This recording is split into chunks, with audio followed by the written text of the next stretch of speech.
I like Mesclala. Awesome. That's right. good. Velasquez. Hey everybody, Kevin O'Connell with the Niche Movement Podcast. I have a super fun and new episode with our first in-person guest, Vin Velasquez from Hurricane Productions. He is a New Jersey native, which is very fitting for this episode to be the first in-person guest. He's a Rutgers alum. And really what we talked about, and I really think this is a great episode to listen to. We actually might be cutting this up into 2 parts. But we talked about how he started his business from scratch at the age of 16, and I've been plugging away ever since. How he got his first pseudo internship with the Star Ledger and how he did that and broke through the noise, and so there's some great tips there. And he also talked about the moments you put yourself out there, which has been in previous podcast episodes that Hannah and I have talked about. And so he talks about the moment you put yourself out there, be it a blog, talking to a client, saying yes we can do this, and like, oh shit, we got to figure out how to do it now. He really goes into the depth of that time he puts himself out there that really comes back full circle and has kept him going. So we go on a lot of different tangents. There's a lot of great value in here for both people that are trying to do the side hustle entrepreneurship route, as well as, hey, I'm in the full-time job and I need to make some changes. Really encourage you to listen in and connect with Vin. But again, one of my favorite episodes. Glad we got this going. And if you are a guest that would like to be Skyped in or come to DC, we would love to interview you. Enjoy this episode. Thank you. Very first thing is, basically we connected, and here's what Vin's bio is, and this is where I'm going to try to break it down. And so you founded Hurricane Productions when you were 16, which I want to really get into that. Sure. It's out of Red Bank, New Jersey. You produce 100 events from Atlantic City to Boston, perhaps now maybe from DC to Boston. Maybe we'll get you in the DC market, get a chance to work together. You employ more than 2 dozen people, which is very fascinating, and I'd love to, obviously I know you have Austin here today, but I'd really like to even kind of talk about that and how that's unfolded and what are the ups and downs of that. You have to do video production, social media marketing ventures. So is that tied in with Hurricane Productions? Yeah, so basically what we did was we were able to take the methods of how we built our business and say, how did we do this? We had no money. You can imagine in 2003, 2004, there was this thing called Google. Yep. We're like, wow, a lot of people get on this thing and like search. At least I know I did. Yeah. So my business partner, Strato, and I were like, well, if we're on here, we don't have to be on billboards. We don't have to be in the magazine and newspaper, any of those places. So we just really focused on that. Then this thing called Facebook came out. And I was like, wow, I'm sharing all this stuff with these people I'm meeting in college. Maybe I'll start to inject some business stuff here and there. Aside from wearing my t-shirt around the dorms, this is a really good way to get the message out about the company. So we were using Facebook before the business pages were available, but very skillfully, not inundating people with content just here and there. Exactly. So we just had a lot of bit of trial and error, and we're doing things before they became really sexy in the ad world. I love it, because I think somebody that can feel the trends and feel where things are going and jump on it. I'm seeing that right now with Snapchat. Is you're literally getting 40, 50, 60 people watching your Snapchats. They're super engaged. So I think anywhere you can get a pulse and a jump on it, creating an audience is awesome. So obviously you're a 2009 graduate of Rutgers, and that's kind of where we've had some mutual connections here. If for anybody out there, if you've ever heard of Dance Marathon, whether it be at Penn State or Rutgers, specifically at Rutgers, you've been at a Hurricane-produced event. Correct me if I'm wrong, but you've pretty much DJ'd and helped on the event side of that, and the production side of the dance marathons at Rutgers? Walked in as a freshman, volunteered, said, wow, this event could use some of the stuff that we do on the private event side and maybe just scale it up. And we've been helping them grow, since that point. Cool, and so that's huge. And really, we'll get right out to it, but if you want to connect with Vin, it's at Vin Velasquez on Instagram and Twitter. And the one thing that I really like is his blog, Thoughts on 20-something Entrepreneurship, at his website, vincentvelasquez.com. Less than 365 days left on the 20-something tagline, though, I'll tell you that much. Yes, so that's where you can connect with him, that's where you can really get in touch with him. But so what I'm going to get into, and this is really Hannah's prompt from I think 4 or 5 episodes ago when we first relaunched this, is she threw me off guard and asked me this question, but I'm going to kind of explain it. So I'm here because I really think that there's something greater than myself. This movement, I love finding stories, whether it's for individuals or for organizations, and helping telling those stories. So helping individuals tell their story, grow their personal brand, get out there, whether it's side hustle, full-time job, entrepreneurship. Same thing with the organizational side, photo, video, social media. And I love producing content that helps others. So that's why I'm sitting here today. That's why I reached out to you. First question I'm going to throw your way is, why are you here?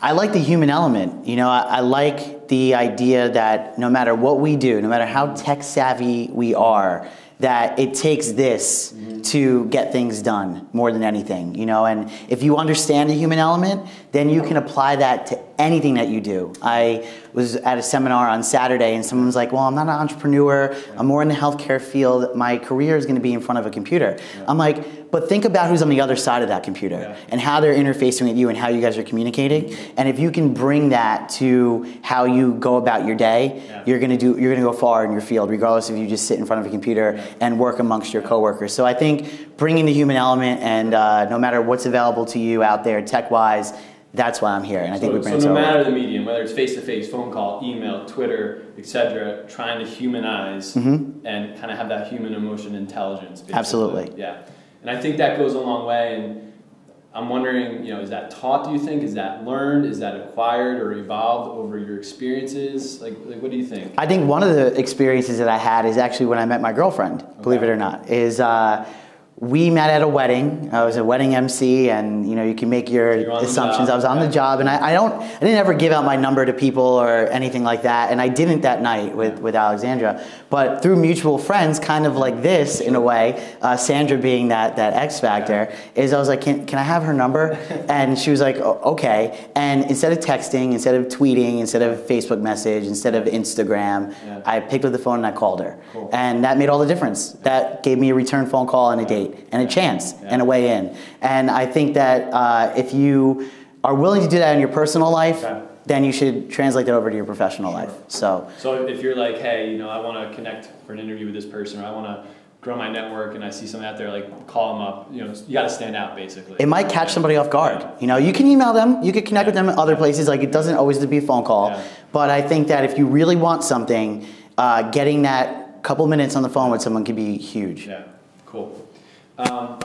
So what has been like the most pivotal moment for you? So I'll give some context, because I don't know, I think I said it earlier in his intro. You've been doing this in some capacity since 16, and you and I were just chatting about this before the cameras went live. So that's been about 10, 11, 12, 13 years, and I'm sure this isn't an overnight success, and that's what this is why I'm telling my story, because I left Rutgers, I'm doing this full time, and I'm sure you and I, like, there's the Tony Robbins, the Gary Vaynerchuk's, these people out there that are making millions, that are doing very well, but I actually want to show the grassroots of like starting from the bottom when it's tough and you got to grind, you got to hustle, and you got to, you know, work every angle. So I'm curious, what has been the most pivotal moment for you?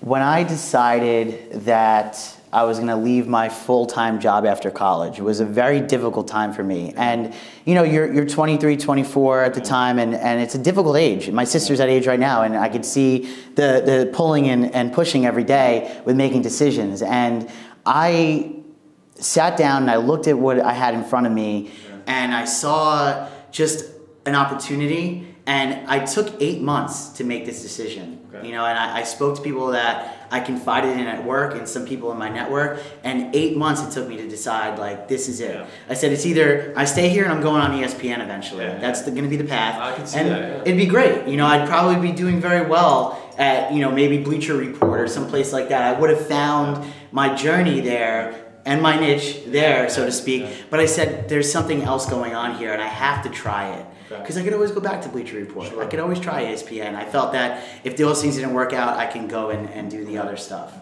And so I think that's such a catalyst moment, and three things you said that resonate with me, and I think that could resonate with others, is that you kind of confided in those that were close to you, asked for their support, advice, you're like, am I crazy or not? It also took you said about 8 months to make that decision or do that leap, because I know when I started, which was just even as a blog working at Rutgers, I think 2 or 3 months in, I've told the stories. Like I remember telling my brother-in-law, like, oh, I'm gonna leave in like 2 or 3 months. And I think they were like, all right, like you will, but like it's gonna take a little bit more than that. So I think people need to be patient.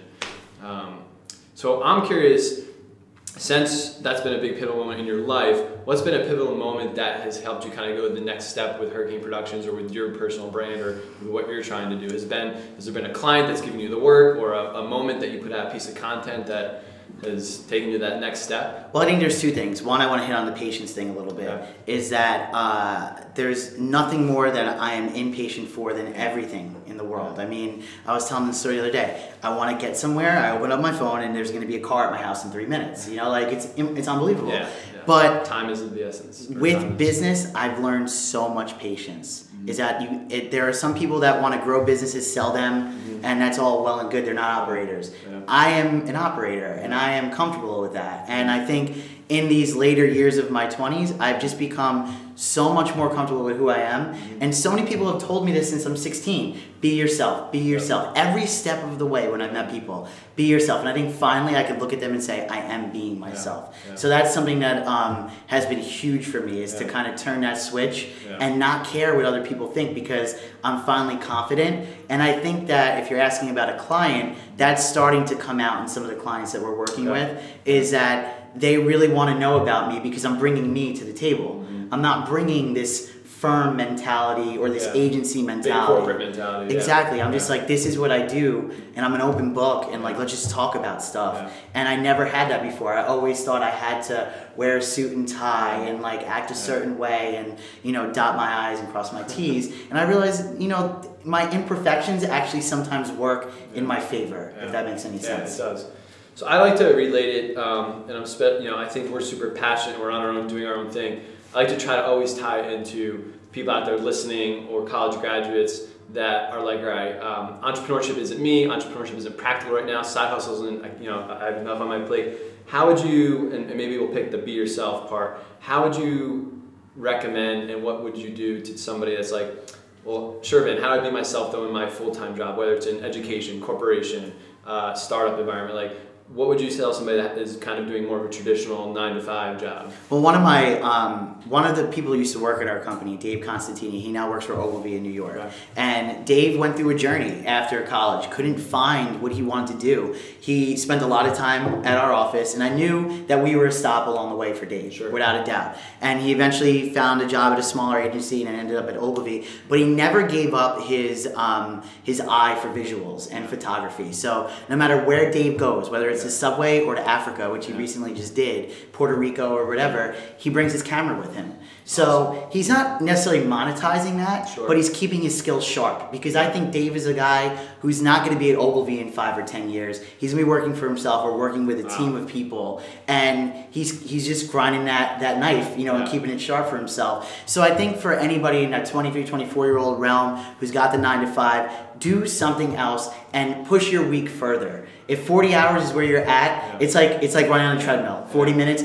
push it to an hour. See how that feels. So if it's just becoming a bartender even, or working part-time at a company like ours or something like that, where 5 to 10 hours a week are really valuable, try it and see where your endurance is, and see if you can push it to 60 or 70, and and I think that'll bring you on your path to figuring out if you can do it. Especially if you're unhappy. There's no reason right now, if you have the 40-hour job, like, do what you need to do, build a name yourself, but there's ways you can build your skill set or network. And I love the knife analogy, because I really think whether it's from a fulfillment side, like I want to volunteer on the weekends or take photography, or from a skill set side, it could be something that you could add to the current company or go back to. And so that's a really good story, awesome story. Yeah. Hannah, could you give me the pen real quick? I just want to take some notes. Sorry there for the behind the scenes here. So we talked about why I'm here, why you're here, what's been a pivotal moment for you. I'm going through this a lot. It's a constant gut check. What has been either the scariest thing you've experienced or the biggest risk you've taken? I think not having a salary for a while was really interesting. I went from making $50,000 a year, having health benefits, and all those good things that come with working at a full-time job, 401k options and all those things, and completely cutting it off. And when I cut it off, our company was barely doing $80,000 in sales in a year. And that was because it was a very part-time thing. Now those $80,000 in sales, you're looking at, at least 50% or more operating costs at the time, because we didn't have the manpower. So we had no money, literally no money. No bank would look at us. No, we didn't want to go into a credit union or anything like that. And we didn't. Our parents aren't wealthy or anything.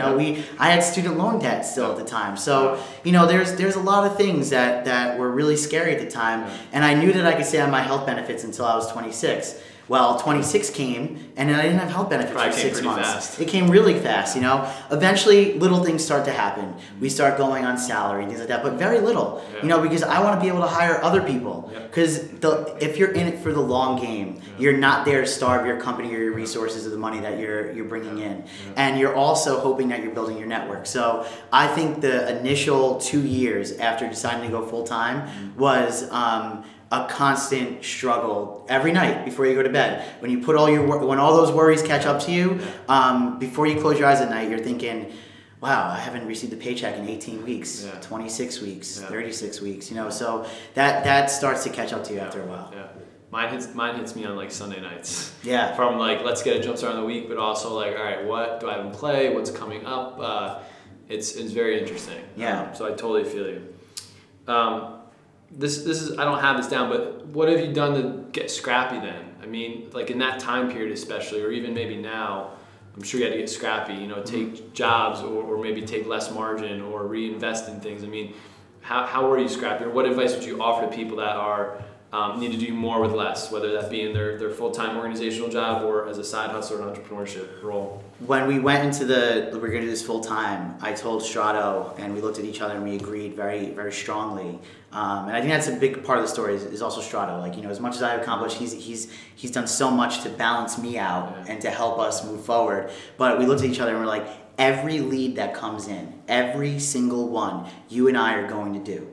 Whether or not it's on a date that doesn't work for us, or we're double booked, or, you know, the money isn't great, but it's okay, we're going to do every single lead that comes in. And we did that, you know, and it was rough. You know, and it was constantly doing paperwork and all this type of stuff for clients that maybe necessarily at the time didn't seem like it was worth it, but we needed that capital. And then, you know, at the end of it, 18 months, 24 months later, we're like, wow, we made some money. And that's when we looked at each other and said, wow, we could, you know, go travel and backpack Europe and like go see the Great Wall of China. And we're like, let's hire an employee. And that's what we did. Keep it going. You know, let's just keep it moving forward. So those have been really important things, is like every lead that comes in, let's just kill it and take it and not think about it. If someone wants to contact us, let's contact them back. And we closed, like, I don't have the math. But a lot of work came in during that time, for sure. Yeah, that's such an important lesson, that when you're starting out and you have really no name for yourself or no equity, that you really got to kind of make it work. And sometimes you'll have good clients, good gigs, bad gigs. You know, it's a very challenging thing. I said we're going on tour. That's what I said. We're just going to go on tour and do every job. Because when you're a musician, they'll be able to recognize this. You do everything. If you're in a city and there's a bar gig available, but you played a small stadium or a little arena or whatever, you take the bar gig too. You know, so you're just trying to make it work. And that's how now you can say in your bio you've done everything from Atlantic City to Boston. So that's awesome. All right, so to college, actually, you know what? I want to go here. I wrote this, quotes to talk off of. So you said and you got to correct me on the actual title, I don't have it written here. In the blog that I read, you said too many people rely on the next step or the next leap in their career on building their portfolio, buying more equipment, or applying for jobs posted on websites. Sure, all that sounds sensible, but I'm telling you, none of it matters.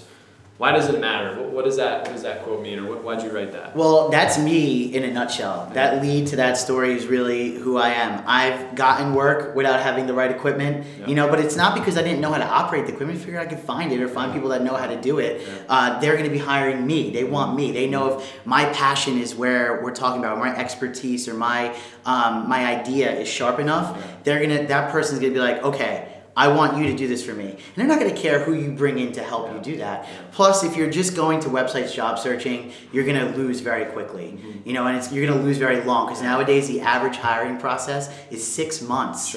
So, you know, there's so many opportunities that could come your way or you're missing if you're just constantly going through that process, where you need to really reach out to people, get online beyond the company's website, see who works there, get connections, pick up the phone, and go out and put yourself out there, because your resume is just a piece of paper or, you know, a post on a website, and you get put into a system. You know, if you, like everybody else, you know, you need to go out there, and if you really want the job, someone's going to recognize that. It's just another human being.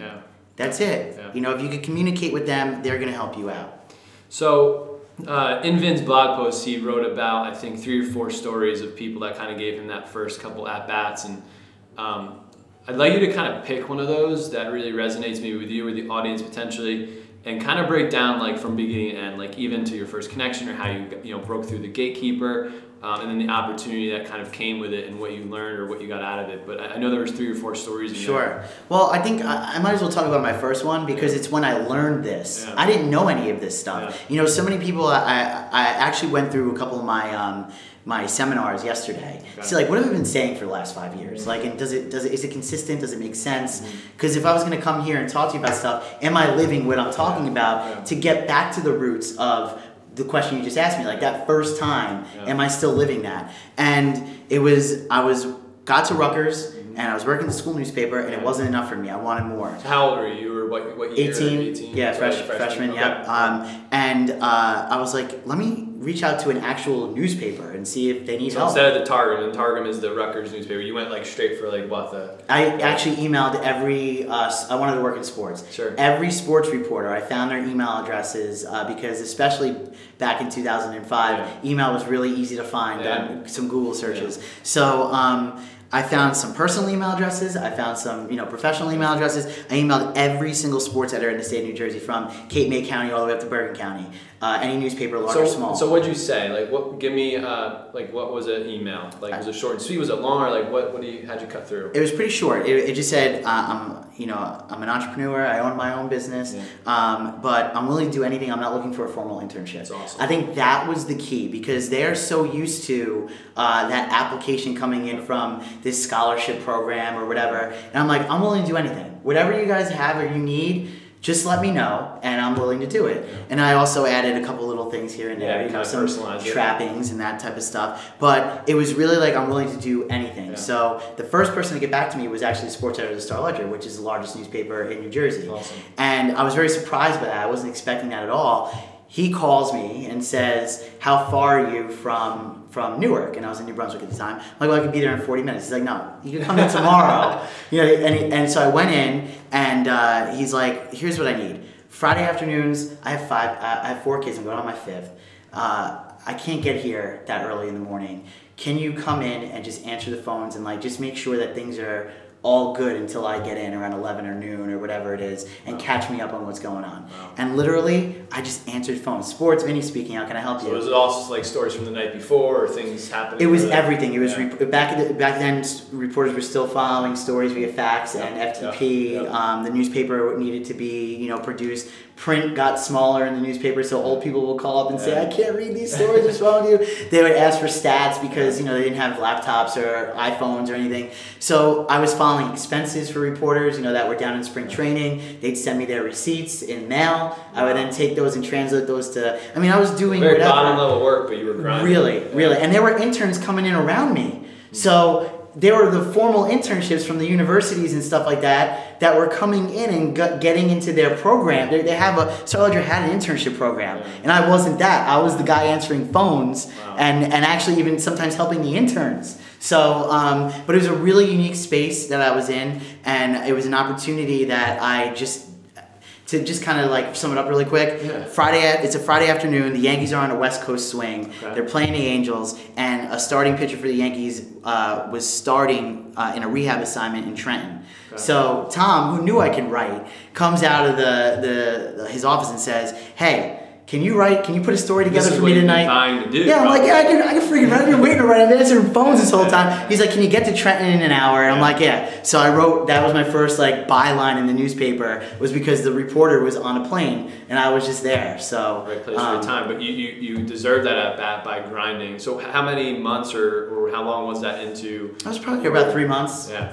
And I increased my work from Fridays to Mondays to Wednesday nights. So Fridays was my starting point, and I was like, well, I end class at 4 o'clock on Mondays. You guys need anything on Monday night? So it was just a constant. This was freshman year, probably made like $0, probably losing money on commuting. Definitely. I think they paid me like $8 an hour. You know, I had to like pay for tolls and gas and everything. And I was still running Hurricane, and I was still going to college. I was still doing events on the weekends. You know, like I was still doing Sweet 16s and communions and proms and weddings and stuff on the weekends. So it was a crazy time. You know, and I did okay in school too. You know, I had professors that understood too. That's another thing.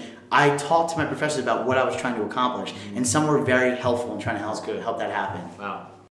Hey everyone, this is Dan, videographer and podcast producer for The Niche Movement.